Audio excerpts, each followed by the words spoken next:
Et avant la mise en œuvre de ces réformes, le chef de l'État est en quête d'alternatives à l'insécurité alimentaire qui se profile du fait du déplacement massif des populations.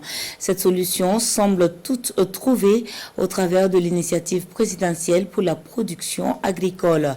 Des rendements à grande échelle par l'implication de tous et bien sûr un appui consistant aux acteurs du monde agricole. L'initiative est implémentée sur plusieurs sites de production à travers le pays. L'avancement du projet avec Karim Assissé. L'initiative présidentielle de la production agricole a peine lancée que le projet prend forme de jour en jour. Sur les différents sites identifiés, les tractoristes sont au front pour livrer les terres à temps. 11 000 hectares labourés gratuitement, rien que pour cette campagne agricole humide, au profit de 7 000 producteurs. Les travaux, ça se passe bien. Par jour, on peut atteindre, s'il n'y a pas de difficultés sur le terrain, on peut atteindre 10 hectares par jour. Mais s'il y a les difficultés, au moins 7 hectares. Si ce tractoriste arrive à labourer 10 hectares par jour, c'est bien grâce à l'engagement des producteurs de la localité. Des producteurs qui, dès l'annonce de l'initiative présidentielle, se sont organisés pour défricher le site. Question de faciliter le travail aux tractoristes. On ne fait que remercier Dieu et les autorités pour cette aide. Elle va nous permettre de respecter les calendriers culturels sur le bas-fond, ce qui n'était pas évident les années antérieures. Avec ces labours, nous allons entamer sans grande difficulté la campagne agricole. Sur ce site, 1500 hectares vont être emblavés. 3 spéculations sont à l'honneur. Il s'agit du maïs, du sorgho et du petit mil.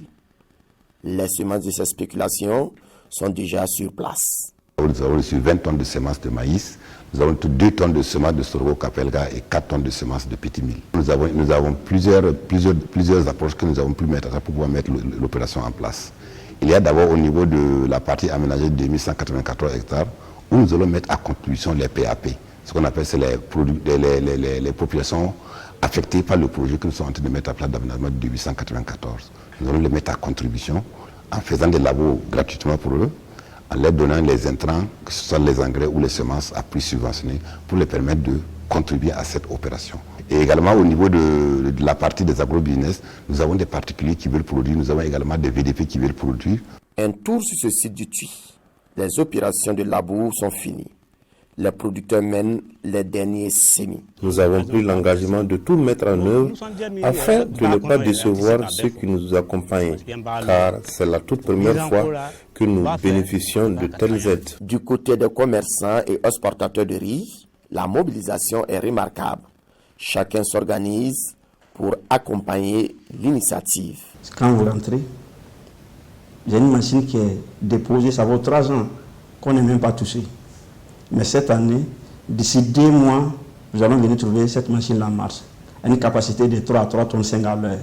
C'est pour satisfaire les peuples burkinabés. Avant, on avait une capacité de 1 tonne 500, mais nous sommes en train d'installer de nouvelles unités qui vont aller à 3 tonnes, sinon 3 tonnes et demie par heure.